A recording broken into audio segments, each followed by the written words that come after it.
So that video that you guys just saw is from our baby monitor. Our daughter is sleeping in her crib and you see the door open by itself. This was probably one of the first scary experiences that we had. But to kind of go more in detail, at the time, this happened a couple of years ago. Our daughter was like 1, but we were sleep training her and we would put her to sleep and then lay her down in her crib, and she was doing really good, like sleeping through the night. And something that we did specifically is that when we laid her down, we would make sure to close the door to her room because it got a little chilly sometimes, but the heat would circulate in her room if the door was closed. So every night we would close the door and we would just go to bed. But when we would wake up, the door to her room was open. And so my wife and I would kind of argue here and there about like, oh, you forgot to close the door or whatever, or like, oh, did you open the door to go check on her like early this morning before I woke up, whatever it may be. And so it got to this point where we got in this heated argument and I wanted to prove my wife wrong. So I wanted to like basically like catch her on camera that she was the one who was like not closing the door properly or whatever it may be. So I moved the baby cam to ensure that I could see like the crib and the door. And so that night when we went to sleep after I'd moved the baby cam, my wife wakes up in the middle of the night and she's like, I just heard the door open. And I was like, what? She's like, I just heard the door open. It clicked. And like, you can hear it in her voice that like something wasn't right. And she was like, somebody is in her room. You need to go check. And I literally ran to the room. I opened our door and lo and behold, the door to our daughter's nursery is open, wide open. So I jumped to our baby cam to see if we can catch it on camera, and that is what I caught on camera. I don't know anything that could explain what happened in that little clip, but if you listen carefully and if you look at the doorknob, you can kind of see the light kind of like the light reflecting off of the doorknob. Like you can kind of see it shift, and that's when the doorknob actually turns, and then you hear a click because you hear the door like slowly opening, and that's what woke up my wife. Like we were just she was just on guard that night and she woke me up in the middle of the night. It had to have been around like 2 a.m. or something like that. And I think from that point, we decided to move our daughter's crib into our room because we were like, hell no, what the hell was that about? But that was just the beginning of some of the scary experiences that we had. But from that moment, when we would come home, like the energy here was just really dark. It was really heavy. And I decided to call my mom and ask her about this. I was like, hey, I think you need to come to our house and check it out. Mind you, my mom is from the Kingdom of Tonga. That is an island in the South Pacific. And my mom has always been blessed spiritually in that sense where she can like feel presences or like she can see people and talk to them. And I know this sounds wild, but like she talks to my grandparents all the time. Like she says like, oh, sometimes they come visit me in the house or yada yada yada. And it always scared me, and I was like, what the hell, mom, you're freaking scary. But I knew when this stuff started happening, I was like, oh, I need my mom to come check it out to see what she says. And the craziest thing happened is that my mom came over. She walks through the door and she's just like, I don't like this. And I was like, what? She's like, I don't like how it feels in here. There's something really dark here. She walked through all of the rooms and she was like, I don't know how to explain it, but there's something really dark here. But when she walked into our daughter's room, she was like, I don't feel that darkness in here. And I was like, Mom, what the hell are you talking about? That's where the freaking door opened up by itself. And she was like, want to know what's weird? She's like, I feel grandma. I feel grandma's presence here. Like she's here to try and shield your daughter from whatever this dark thing is trying to do. And she's like, I don't know how to explain it, but I feel like grandma was the one that opened the door. And that was just something that blew my mind. But my mom specifically was just like, we have to figure out a way to get this thing out of your house, or like this presence. I don't know how it clinged onto you or whatever it did, but she's like, we need to go enlist the help of grandma and grandpa. So she told me that like the superstitions within the Tongan culture are to go visit your loved ones at the cemetery so that you can enlist their help from the other side. And how she explained it to me is like, she's like, you can do stuff like here, you can bless your house and different things like that, but she's like, for me, I would feel more comfortable if we went and talked to grandma and grandpa in person. So she took me, my wife, and our baby over to the cemetery. We sat next to our grandparents, like tombstones, and my grandma was talking to them, like whispering in Tongan. And I don't speak fluent Tongan, but I asked my mom, like, hey, why are you talking to them in Tongan? Like, why aren't you talking in English? And she said this, and it creeped me out, but she said, well, because other spirits are listening as well. And we don't know if they're all good spirits.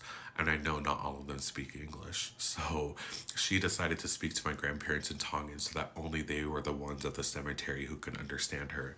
And things that happened after this kind of started to level up, and I'll probably do another video about the crazy things that happened, but this was just the first part. All right, welcome back to part two. If you hear background noise, it's because my wife and kids are up from their nap, and so don't mind them. But going into the second part, I need to explain a little bit more about how my mom is spiritually gifted and why she was the first person that I called. So my mom is very, very intuitive. Like, I don't know how to explain it other than she shares experiences with us. Like sometimes she has dreams about things that are going to happen that end up do happening. So as soon as we started having these paranormal experiences, I was like, oh, calling up mom. But to share an experience that I had with my mom, I remember when my wife was pregnant with our daughter, who you saw in that first video. And we were about 2 weeks away from our due date. And my mom came over to our house just to come visit. And she literally looked at my wife and was like, I think you're going to give birth like tonight. You guys should probably go check into the hospital or something. And we were like, Mom, you're so crazy. We're like 2 weeks away from our due date. And she's like, okay, I'm just telling you, like, let me know if anything changes. Tell me how I had to check my wife into the hospital that night and she gave birth to our daughter in the morning. Like, what the hell? And so that's what I'm talking about. And my daughter just so happens to be named after my mom. And so this kind of comes into play a little bit later. But going into part two, I just wanted to talk about the next crazy experience that we had. But essentially, what happened is that every time we would come home from like running errands or me coming home from work or whatever it may be, our car has like a camera and sensors around it, and it would glitch out. Like it would wig out only when we were pulling into our parking spot. So I'm gonna try to pull up a photo because I just took one from our car so you can kind of see how it works. Okay, so I took this picture of what our little car dashboard looks like with our cameras, but I want you to look here. This is what I'm going to be referring to. So basically how our cameras and sensors work is you can see there's a camera that shows the front, the back, and the two sides. Right here on the right side, that line of our parking spot looks a little bit warped only because it's raining, so it kind of just warped the camera view from that. So just kind of keep that in mind. But basically how our car works is if there's something that's really close to that proximity, it'll kind of like beep to let you know like, hey, you're really close to something. So this happens when there's like somebody in our blind spot, or like if my wife was walking on the side of the car, the side portion of here would blink and highlight yellow. And so one time when we were freaking shopping, we came home and my wife was about to like hop out of the car, but our front portion started blinking and it would beep and then it would turn off, and then it would like beep like really fast and then it would turn off again. And I told my wife, I was like, hey, don't get out of the car, something's happening. And we were watching the front like blink continuously. We were looking through our windshield, nothing was there, right? And we can see all the way down to the sidewalk of our parking spot. So if there was an animal or something like that, we would have been able to see it. But then it started circling our car. So again, it started beeping at the front, and then this right portion started blinking, and then it moved to the back, and then it moved to the left-hand side, and it just like kind of circled our car, and then it would just stop out of nowhere. And it was creepy as hell, and it only happened when we were coming home and parking in our parking spot. This didn't happen when I was going to work. It didn't happen when we were making an errand run or like stopping by Costco. It only happened here in this parking spot. So here is another picture of what the camera looks like. But as you can see, this right portion, it's highlighted yellow because my wife was getting out of the car to go unbuckle our other child in the back. And so when she did that, it was letting us know like, hey, there's something near here.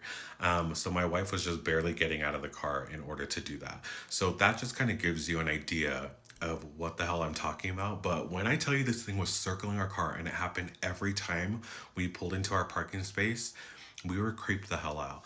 And so again, we called my mom. We even talked to my wife's mom. My wife is from the Philippines, so her mom had like her own kind of superstitions within the Philippines, like the Filipino community. But when I told my mom again, like the stuff that was happening, she was like, "Hey, let's go ahead and bless your house. I'm gonna go talk to grandma and grandpa again. But I have a question for you. Are you guys pregnant?" Now, when my mom asked us this question, my jaw freaking dropped. And I remember like having her on speaker, looking over to my wife, and I was like, "Yeah, mom, we just found out that we're pregnant with our second kid." Like, my wife had probably just taken a pregnancy test like a week or two ago, and it hadn't been too long, and so we hadn't shared any news with anybody, you know. But the fact that my mom knew to ask that question literally blows my mind. And how my mom kind of explained it to me, she's like, "This is making more sense." And she said that like when she was pregnant, like she would have like paranormal experiences sometimes. And she kind of shared her theory about it. But she was like, "I feel like when women are pregnant and they're growing a physical body inside of them, sometimes dark spirits will kind of gather around this person because they kind of see it as a vacant spot. Like they see it as an opportunity to regain that physical body." And she was just like, "Okay, we're gonna have to do a couple things. Like, I'm gonna go visit grandma and grandpa again. I want you guys to go ahead and bless the house, say your prayers, and do all of that." But yeah, it just kind of blew my mind that my mom knew that we were pregnant with our second kid. The things that were happening with our car, it just is crazy. But there is just like one other crazy experience that I have to talk about. And so I will share that in part three. All right, I'm so sorry that it took me so long to make this update, but we had family dinner and our kids are getting ready for bed now, so now I can go ahead and share part three. So I just want to talk about a couple other experiences that we had. This is basically kind of towards the end of this story, but these last two experiences were just kind of creepy. But the first one happened to my wife and I when we were sleeping in our room. So basically, we have a ceiling fan above us with a light, and we always sleep with the ceiling fan on. And when this stuff was kind of transpiring, and this is kind of before we had to call my mom in about the other stuff that was happening with our car, but my wife and I were in bed, and literally, I just remember we were laying in bed, we were sleeping, and then the light turned on right above us, like our ceiling light turned on. And we have like a dimmer, and it's never set to fullest capacity, but when this light turned on, it was like maxed out, right? And my wife and I were both asleep in our bed, and we both woke up and looked at each other, and we were like, "Oh, hell no." And so we woke up and decided to say a prayer, turn the light back off, and we were like, "Okay, let's just go back to bed. Like, we know creepy stuff is happening anyways, so we'll try to figure it out." Again, this is when we were kind of waiting for my mom to do what she needed to do and like go visit the cemetery again. But the last experience that I had, this one was really creepy. But the room that I'm in right now is the nursery room that my daughter used to sleep in with the crib. My office used to be in the bedroom right next door, but we kind of flip flopped it. So now that's the kids' room, and this is my office. But at the time, I was just working in my office. I was working late, and I just remember like typing, and I heard a knock at the door, and I was like, "Hey, babe, you can go ahead and come in. Like, I'm not on a call or anything." And it was weird. I heard another knock, and I was like, "Come in, go ahead and open the door." And so I saw the doorknob like turn slightly, and then I was like, "What the hell's taking her so long?" So I went and grabbed the doorknob, opened it, and my wife was not there. And when I went to go look in the hallway, I heard her laughing in our master bedroom. Like, she was in bed laughing. And I ran to the room and I was like, "Did you just try to come into the office?"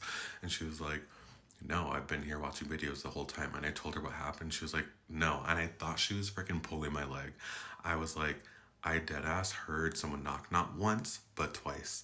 And I was just super confused and I was really scared. But I knew that my mom was already looking into things. Mind you, I told you that my wife's family is from the Philippines, so they had like their own types of superstitions and things for us to do as well. Like, her mom, my mother-in-law, really wanted us to like salt our entrances and our windows and everything like that, so we did.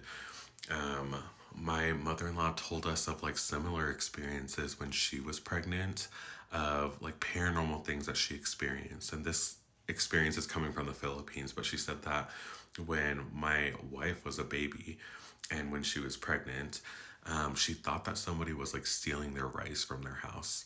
And I can't remember what happened, but she kind of explained that. She put my wife down in like a little swing so that she can take a nap, and then she heard something in the kitchen.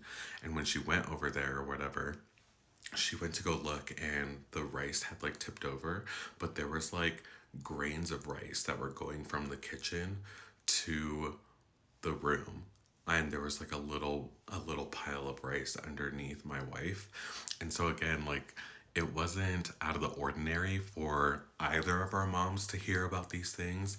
But yeah, my mom specifically, like I said, she ended up going to the cemetery again, and she came over to our house. And in Tongan culture, like in superstitions, like they say that you're supposed to like cuss out spirits, like to kind of scare them away.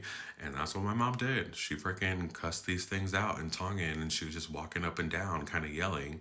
And then she was like, okay, I think we're good now. And that's all I needed to hear. I didn't lose any sleep after my mom went ahead and did that. And after we went the whole 9 yards, blessing our house, saging the house, everything like that, we didn't run into any problems whatsoever. And just to answer any questions that people may have, like, we had lived in this house for a few years before we had our daughter. So it wasn't necessarily the house. Like, my mom genuinely feels like something had clinged onto us, like latched onto me or my wife because she was pregnant, and we had to then therefore deal with it because they again were viewing like either my daughter or our son as like a vacant spot to gain a physical body. And so this was just something I've shared about on Instagram, and I kind of saw people sharing their ghost stories and stuff here on TikTok, so I felt like I might as well throw mine in the ring.